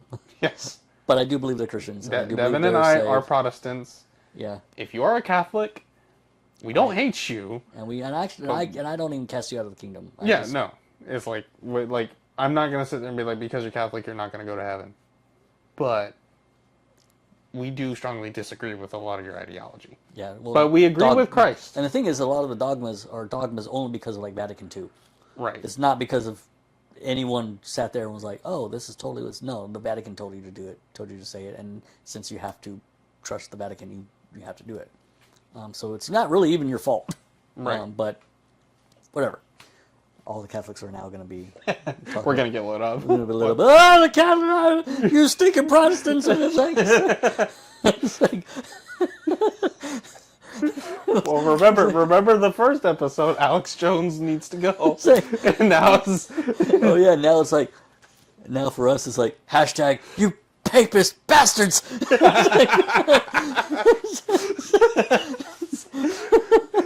We're just making enemies left and right, aren't we? Like, no,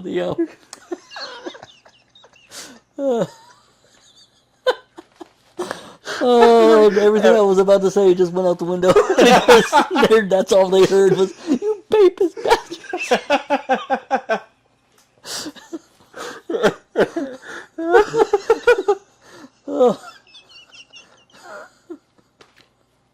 Anyway.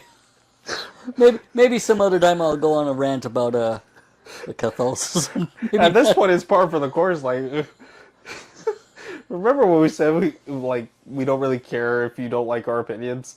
Like, if you hate us, we don't care, so it's fine. Like we're gonna, people are gonna come running after us, but not because they like us. Yeah, which is fine. Yeah. It's like, remember, it's Tard Talk. Idea is probably not worth sharing. Yeah. It's like in the description, I literally put in the description for the channel. It was like, if you want to hear opinions from people who probably shouldn't matter to you, right? And here you are. Like, go ahead. Like, that's the whole point. But yeah. Anyway. So what were you gonna try to say? What was I gonna say? We were talking to something about Catholicism, Immaculate Conception. Oh yeah, Vatican II, so basically, a lot of that, bastards. a lot of it comes from just their tradition. Yeah. So it's tradition. Okay, so I've seen a lot of stuff online lately from Catholics, and I hate to say it this way, but the argumentation, like the method of argumentation that they use, is very juvenile. Mm-hmm. It's like basically their whole argument of Immaculate Conception and her being saved from any kind of sinfulness prior to Jesus is being saved from original sin, meaning like she's born sinless. She's born sinless and lives a sinless life. Their argument is, well, if you could make your mother sinless, wouldn't you? I can't. So no. That's I'm just saying. Since Jesus could do that, wouldn't he do that? It's like, I have no interest in what he could have done. I have interest in what he did do. Well, so here's the thing, there's right? There's nothing in the Bible that says he did that. If he can make people sinless, right? Why not start? Well, okay, like just make everyone sinless. He made Mary sinless. Dude, bump you up on the list. You go. Right, go be sinless. Put everyone sinless. Why would he have to go through all that trouble to die on the cross, to resurrect, to go all that trouble of being human? If all he could do is he would just make someone sinless. Basically, it's just you're sinless. Right. And then that's it. Now here's the thing: it's not so much. It's not even so much of this. Could he not? Could he do that? Could he not do that? It's would he do that? And the problem, and the answer is no. Well, so here's the thing, right? It's like I actually think it's kind of a could he do it, not necessarily because of the power. Like God doesn't have the power, but rather it would violate justice, and it would violate His goodness to just be like, hey, I know you rejected me for most of your life, but hey, you're just sinless now. Yeah. Well, that's what I'm saying. I would still throw that into a category of would, because he wouldn't be unjust. So the reason, it goes back into like why Jesus had to do all that, right? It's because the penalty for sin is death. Mm-hmm. Sin is a violation of God's law. It's active rebellion against God, which must be punished. So for him to just like out of nowhere, when sin has entered the world already, to just be like, all right, everyone's sinless, no penalty or anything, then it's basically like sweeping it away. It's like, oh, it just kind of never happened. When in reality, the reason why Jesus did what he did is because sin demands a sacrifice, it demands death, and instead of us doing that, Jesus did it for us. Right. Which is what paved the way. So it's like, it's kind of like a matter of like, he could absolutely, but his justice and his goodness requires this method. Yeah. Otherwise, then he wouldn't be exactly. So yeah, that's why I said he could do it, but he wouldn't. Mm-hmm. So that's just kind of 'cause he wouldn't do it because he is a just God. Right. So it's and like you said, it requires justice. So the whole thing of with Mary, right? And also by the way, they also believe not only Immaculate Conception and sinlessness of Mary, but also that she is perpetually virgin. She never had sex ever, right? Or if she did, didn't James have didn't Jesus have a fully human brother? He had several brothers, at least 2 brothers and multiple sisters, because it mentions both. Yeah, it mentions that he had brothers and sisters. Yeah. But then and we know at least 2 of the brothers, even if they were the only 2 he had, wrote 2 of the books of the Bible, right? 2 of the New Testament. So who's the other one? I know James. James and Jude. Oh yeah, that's right, Jude. Yeah, I forgot about that one. So he, at least tradition, right? At least as far as we know, those are his. We know for sure James. We're pretty sure Jude was also his other brother. Okay. We know James for certain because we found his ossuary, or his bone box. So right. we found James. We found him.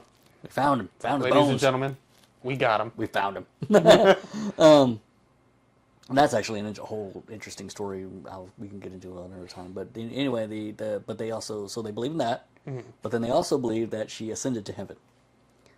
Again, none of this is in the Bible. None of this is other than people later in Christianity saying, "Oh, we think this happened. Maybe this happened because why would you let?" And remember, it's always, "Well, why would Jesus let his mother die?" Why wouldn't he do that? So basically it's the fallacy of it's possible, therefore probable. It's like, it's possible that he didn't want his mom to die, so he did. Honestly, it's just, I don't know why it made me think this. Maybe there's a connection here or not, but it kind of sounds like Muslims arguing why the Quran is the true holy book. Kind of. And everything is it's all based on look at how majestic and poetic the Quran is written. No other book is written this way. And it's like... Oh, yeah, there's definitely no book written like that. Yeah. For all the wrong reasons. Right. But not for the reasons they say. Oh, yeah. But that's the whole argument. It's it's an argument that doesn't offer any type of basis of proof. Right. It's designed to tug at your emotions or, Right. It's like, oh, well, wouldn't Jesus do that? It's like... I mean, he could, but he even didn't. So. Even when they talk about, Jesus, the first time the word Catholic shows up is in the early 2nd century, and that's the earliest time. So Catholic Church has always been around. It's except the word that they use for Catholic, it says Catholic, but it's using it as a generic, all the entire church. Mm-hmm. It's not talking about the Roman Catholic Church. Right. So that's a totally different thing. But yeah, it's just always. But then people are like, oh, we don't deify Mary. We don't do it. It's like you literally call her the Queen of the universe. Yes. And pray to her. Yeah. Well, they would say they pray through her. I don't know. I've heard a couple Catholics actually I think they refer to her as some type of intercessor. They are. She intercedes for us, and which I thought that was the Holy Spirit's job, right, or Christ's job for the Father. Yes, but she supposedly intercedes, and she's co-redemptrix, which means she's a co-redeemer. She also redeems, but they don't deify her. They don't deify her. My favorite part, I actually heard a Catholic try to make this argument because also in Catholicism, basically the Pope and the Bible are the same authority-wise. Right. Like Pope can say something that's doctrine now according to Catholicism. Exactly. And I heard a Catholic trying to actually make, I don't want to name drop because like he's actually pretty prominent, and despite previous conversations, we're actually not trying to make a lot of enemies, but Do it. but we're doing it anyways. If you had the gonads, you would name him right now. Michael Knowles. I don't know who that is. He's a host on the Daily Wire too. Funny thing is, I only listen to the Daily Wire for Ben Shapiro because he's. I think I know. Okay, actually, I do know Michael. I Knowles. actually think Ben is like the only one worth listening to because even though he's very, very biased, he tries to be somewhat objective. Yeah. Everything else is like from the other hosts is like usually like confirmation bias type thing. Yeah. Although I will say, I think if I'm not mistaken, Michael Knowles, he did do a nice little thing about the Shroud of Turin with one of the experts of I that. think he did, yeah. So, which I know the guy he had wasn't Catholic, so that was Right, yeah. But watching him trying to, because I think he was like just talking about like the Pope and stuff, and it's like he mentioned the fact that the Catholic doctrine, the Pope and the Bible, the Word of God, are on the same authority level. But he's like, but that doesn't mean like the Pope can't overrule the Bible. Like he still has to answer to the Bible and look to the Bible to make sure what he's saying is true. And I'm like, so he's not the same authority then. right. The Bible is still the ultimate authority. Right. It's like so. But he's still like defending that point. He's like so the Pope is of the same authority, but he can't overrule it, and he still has to make sure he's in accordance with it. It's like dude, you took a very long time to say no, he's not in charge. It's like you took a very long time to say exactly what the Protestants say. Right. It's like that the Bible is the ultimate authority. Hey, I mean, when did Martin Luther what was it, like the 99 Thesis or whatever? Yeah. When did he hammer that to the? Like 500 years ago. Yeah, it's like 500 years late, but better late than never. Like, I guess. But here's the funny thing: even back then, a lot of the stuff that's super canonized or super dogmatic now wasn't even dogmatic back then. Well, because in the Catholic Bible, it's so in the Catholic Bible that they basically have the Apocrypha as like canon, isn't it? Yeah, I actually have you got a bunch of them up here. copy. I don't think I have. I think my Catholic Bible is actually still in my vehicle, but I have the Apocrypha, the King James version of it. Yeah. It shows So because like that was treated originally as it was like Jewish history originally, wasn't it? Yes. But it wasn't like biblical canon. Yeah, it was like Jewish histories. So. There it is, right here. KJV. Yeah, there it is. It's hiding very, very. Yeah, it was super deep in there. So this one. So these books. You said. So these books right here. I also think I have. I don't think it's up there right now, but do I have the Dead Sea Scrolls up there? Ecclesiasticus. Yes. Sounds like a really like. But anyway, so these books. Wisdom of Solomon, you got so Judas. all these books are things that were written during what we call the 400 years of silence. Mm-hmm. And actually, the 400 years of silence would be essentially the and that was between Malachi and Matthew, wasn't it? Yeah. Yeah. Yeah. So actually, let me see it real quick. Because there's a section in here in First Maccabees, which is one of theirs. So let's see if I can get to First Maccabees. Blah blah blah blah blah blah blah blah blah blah. 113. Okay. Just so you're aware, I'm gonna title this episode "Commies, Koreans, and Catholics." Oh my! Do it. So okay. So let's see. Let me see if I can find. Let me see if I can find where the Let's see. You can keep talking. I'm just trying to find something. Sorry, I'm still thinking about the joke. I'm gonna do it. It's like just episode 2: Commies, Koreans, and Catholics. Oh That's my! right. It's like I'm doing it. I might actually be on. I might be on the second one actually. I'm trying to find a specific. I don't even know how long we've been recording, to be honest. Probably too long. They're already tired of listening to our yapping. I don't know. We'll see. But yeah. Anyway, the let's see.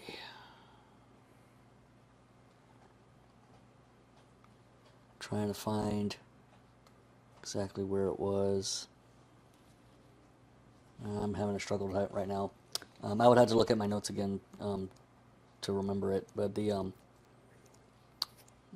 but it's in Maccabees. But anyway, there's a section in Maccabees where it actually talks about how it was basically the ending of the prophets, essentially. Where since it's talking about it was like the worst time since the silencing of the prophets, like since they stopped showing up, essentially, right? Basically, and so which means if Maccabees they consider Maccabees another Prophet. not prophet, but the books, they are all these books as part of canon, which means it's scripture, which means it's God breathed, inspired, all that stuff, right? Whereas Maccabees itself says it's not, because it removes itself from the time of the prophets. Right. So if it's by itself, it's already disqualifying itself from being that. Why are we sitting there saying they are? So let's see. Let me see if I can find the. You're asking something? I was gonna say. So, I guess a question for that is, and I already know the answer to it, but why did the Catholics make the Apocrypha biblical canon? Well, I do want to. I could answer that. I'm actually curious what you said. Because did I tell you that? I think you did, yeah. I think it was the first time I ever saw your apologetics course, but that was a couple of years ago, Oh, yeah? I think. Well, I'll let you. I'm going to try to find something, so I'll let you answer that one. Wasn't it to like get back at the Protestants, basically? Pretty much. It was like they didn't like Catholics didn't like the moves that not really the moves, but like the headway that the Protestants were making. And so, in order to kind of get back at them and I guess throw them off, they deemed the Apocrypha to be biblical canon now. So, which was something that the Protestants hadn't studied because up until 10 minutes ago, it wasn't canon. Right. Well, okay. So what was the Martin Luther. So they had the canon, and here's the thing: all the way even up to that point, there was debate, even within the Catholic Church, of whether this was canon or not.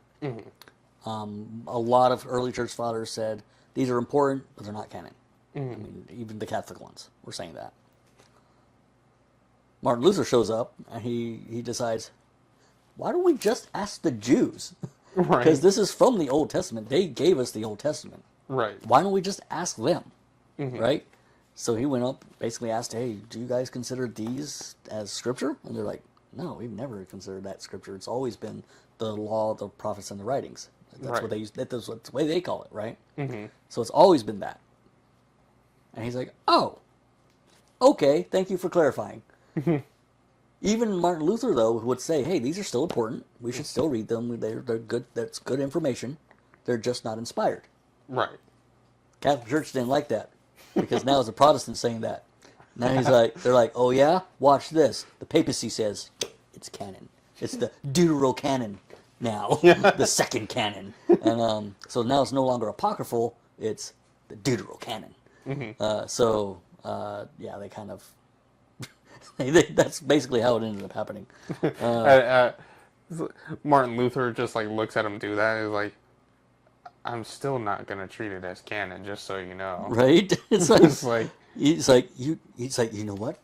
I'm not gonna canonize it even harder this time. Right. So that's basically what they did. I can't find the things I'm looking for. Look at this. This is amateur hour.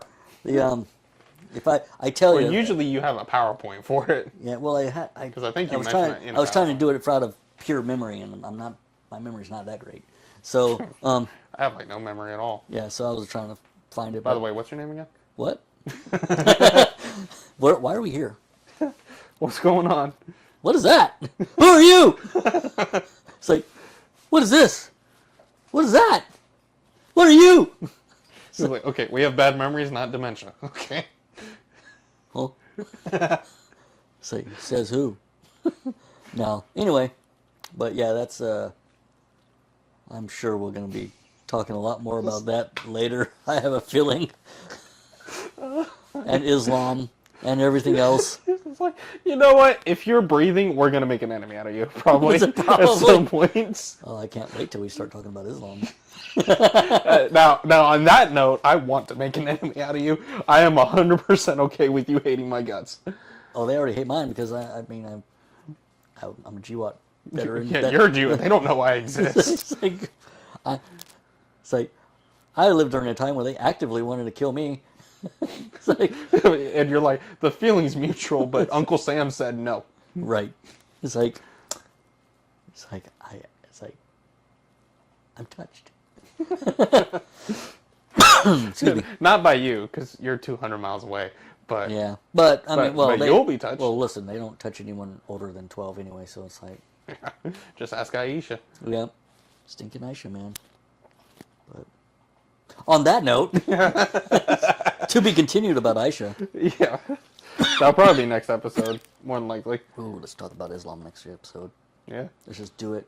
I think let's Just go. join the warfare against Islam. Dos Volt. Hey, see, I did something Catholic. It's like the Crusades were the one time the Catholics were right. And even then, weren't they like 700 years late on it? Not that long, not that late, but they were pretty late. They were a little slow to the draw. It was like they were trying to be too nice. It's like, but anyway, So, that's all I got for now. Yeah, I'm that's probably- I'm spoken out. that's probably going to be a good place to It's like, call it. I have spoken A lot. a lot. And it probably pissed some people off. That's fine. Actually, probably pissed a lot of people off. That's fine. But hey, remember, this is Tar Talk, because it's kind of like TED Talk, but these ideas are probably not worth sharing. Remember the description. You are listening to people's opinions you're listening to opinions from people who probably shouldn't matter to you. Yeah. So if you get mad at us, I mean, that's on you. Yeah. It's like, honestly, I might not even read the comment unless this video blows up. Oh, I would. Anyway. Anyway. No, but we still love you, Catholic brothers and sisters, and I'm sure we'll see you in heaven. Yes. It's like, I don't think that y'all are not Christians. I just disagree with y'all's ideology. We're just not sure about your Pope. Oh no, I'm quite sure about him. just not in agreements. That I'm sure on. Although he does look like he wants to execute Order 66 a lot. He did kind of, although he did earn a little bit of points with me because he did kind of dig at Islam the other day. So I was like, you know what? But that's low hanging fruit, isn't it? Like, a little bit, but well, no, not really, because according to Vatican II, he's supposed to be affirming that they all pray to the same God and they all believe in the same God. So that's in Vatican II. Yeah. So what? We're getting the Vatican III now. Oh, I don't know. I don't even know who's in charge of that. I don't know. Hey, if you're Catholic, explain to me how Vatican III would have come along. Vatican III, Revenge of the Protestants. It was like, and then, but all it is the verse of "Vengeance is mine, saith the Lord." It's like, oh man, it's like, You ever hear the tragedy of Pope Francis the Wise? it's like, can someone learn this power? Not from a Catholic. Exactly. Like, not from a Protestant. Honestly, though, like, real note, the side profile for him and I don't remember the guy's name, but the guy who played Palpatine in the prequel trilogy, like almost same. like honestly, I probably would have thought they were the same person. I mean, old people all start looking the same anyway. Well, you're like 80. Yeah.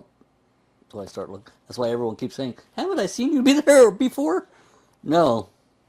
But I'm getting to that age where I look like everybody. Well, I mean, you are Filipino, so Filipino. you're probably gonna age like fine wine at this point.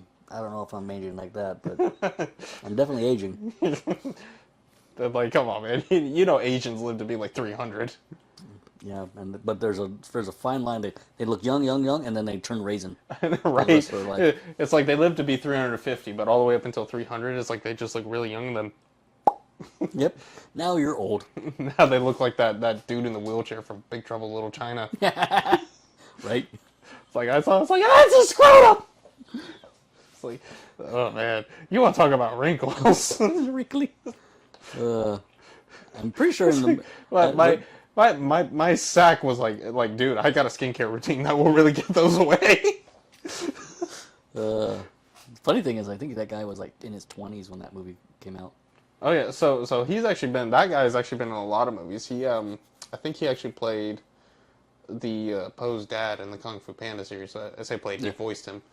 But yeah, like and funny enough, like he don't even look that bad now. Well, he's Asian. It's like, we just talked about this. It's like, you explained it to me. What is it?